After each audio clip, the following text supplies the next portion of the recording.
Ode aux ex-musulmans. Tu sais, les temps changent. Alors voilà, la plupart d'entre nous sommes isolés, ostracisés, enfermés, dans la peau de quelqu'un que l'on n'est pas. Faire semblant d'être croyant, certains d'entre nous ont honte de penser ce qu'ils pensent, honte de ne plus leur ressembler, de ne plus croire en leur Dieu imaginaire.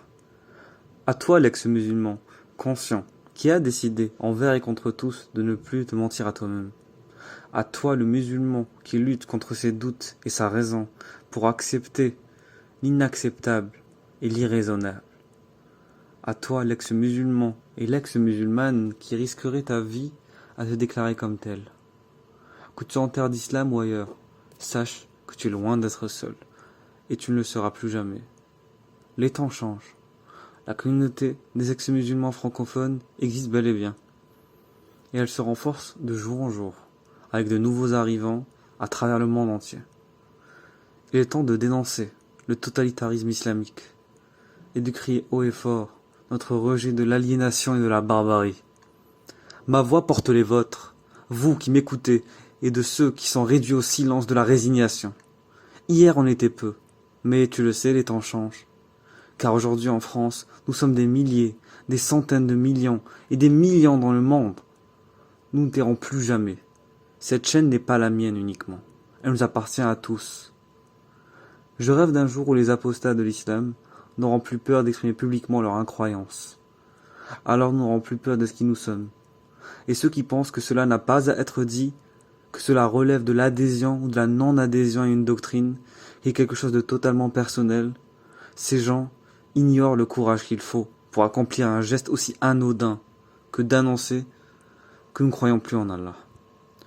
Ceux-là, je les envie, car ils ignorent la violence qu'il y a à vivre dans un monde où votre différence vis-à-vis de la communauté religieuse à laquelle vous vous êtes assigné, à laquelle vous appartenez pour certains dès la naissance, n'a d'obsession ultime que d'être homogène, ne serait-ce qu'en apparence. Notre différence est combattue via des lois et par la pression sociétale. En Occident, nous sommes frappés, persécutés, insultés, menacés. Dans d'autres pays comme l'Algérie, le Maroc ou la Tunisie, nous sommes emprisonnés, nos biens sont saisis, nos mariages sont annulés, notre toit de garde est retiré et notre héritage nous est ôté. En Arabie Saoudite, en Iran, au Pakistan, en Afghanistan, en Malaisie, aux Maldives, au Yémen, à Brunei, en Mauritanie, au Qatar, en Somalie, au Nigeria, aux Émirats Arabes Unis, on applique la peine de mort, car nous ne croyons pas en leur Dieu, nommé Allah. Oui, notre existence même est un crime pour cette religion et pour ces religieux. Certes, je sais à quel point la haine des mécréants, appelée kuffar, est gigantesque, quasiment érigée en obligation divine. Cette phobie du mécréant, c'est d'abord et avant tout des lumières étouffées et des millions de vies ratées, gâchées et perdues à jamais.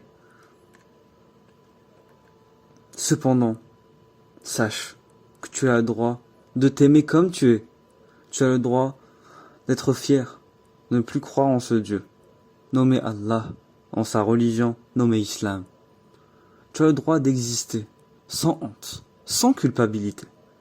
Tu as le droit de revendiquer ton incroyance, que tu sois athée, agnostique ou déiste ou autre. Tu as le droit de ne plus croire, et tu as entièrement ta place dans ce monde. Mais ne l'oubliez pas, mes amis.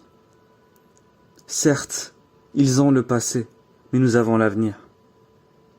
Ce jour-là viendra, nous n'aurons plus jamais à nous cacher. Il viendra, certainement, je vous le dis. نزل الوعي علينا حل الفكر